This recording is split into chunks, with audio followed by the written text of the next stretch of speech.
ہم اگر اپنے ملک کی فلاح چاہتے ہیں، اپنے ملک کی اگر ہم بھلائی چاہتے ہیں، اس کو ترقی یافتہ دیکھنا چاہتے ہیں، 2 حدیثیں سناتا ہوں جو اس ملک کی بنیاد بھی ہیں اور ہماری ضرورت بھی ہیں، ہماری دنیا بھی بنتی ہے، ہماری آخرت بھی بنتی۔ آپ نے فرمایا 4 باتیں مجھ سے لے لو، دنیا بھی تمہاری ہے، آخرت بھی تمہاری ہے۔ حفظ امانت، صدق حدیث، حسن خلیقت، عفت فی طعمت۔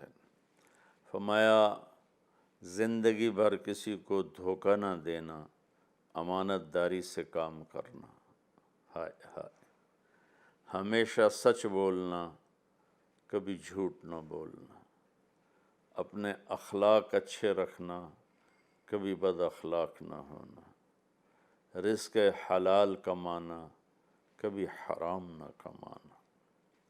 لیکن میرے دیس میں اس کے الٹ ہو رہا ہے۔ سارے بازار میں شام کو جو گالی گلوچ ہو رہا ہوتا ہے، چونکہ سارا کاروبار چلا گیا ہے ادھار پر، تو ادھار تو لڑائی لڑائی ہے، لڑائی لڑائی ہے۔ مردوں سے کہتا ہوں اللہ کے واسطے چٹنی سے روٹی کھا لو، حرام نہ کماؤ، سود میں نہ جاؤ، سود سے کبھی رزق نہیں بڑھتا۔ تو میں علماء سے، عوام سے، ہر مکتب فکر کے لوگوں سے ہاتھ جوڑ کے کہتا ہوں کہ اللہ کے واسطے اختلاف کرو لیکن نفرت نہ کرو۔ سوشل میڈیا پر اختلاف بھی ہو رہا ہوتا ہے اور اتنی سخت زبان ہوتی ہے اور اتنی نفرت اس سے ٹپکتی ہے کہ دل ٹوٹ جاتا ہے، اور کبھی کبھی تو میں بیٹھ کے روتا ہوں۔ میرے بھائیوں، ہم اپنے بازاروں کو، اپنے کاروبار کو جھوٹ سے پاک کریں، دھوکے بازی سے پاک کریں، اور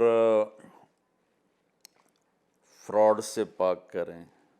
یہ ایک حدیث جو میں نے آپ کی خدمت میں پیش کی ہے، اس پر عمل ہو جائے تو ہمارا ملک دنوں میں ترقی کرے گا۔ میں آخر میں پھر اس کو دہرا دوں، حفظ امانت، دھوکہ نہیں دینا، امانت داری سے سارے معاملات کو طے کرنا ہے، صدق و حدیث، سچ بولنا ہے، کبھی جھوٹ نہیں بولنا، حسن و خلیقت، اچھے اخلاق بنانے ہیں، بد اخلاق نہیں ہونا، خاص طور پر ماں بہن کی گالی نہیں دینی کسی کو، حسن عفت فی طعمت، رزق حلال کمانا ہے، حرام نہیں کمانا، چاہے چٹنی روٹی کھانی پڑے۔ السلام علیکم ورحمۃ اللہ وبرکاتہ۔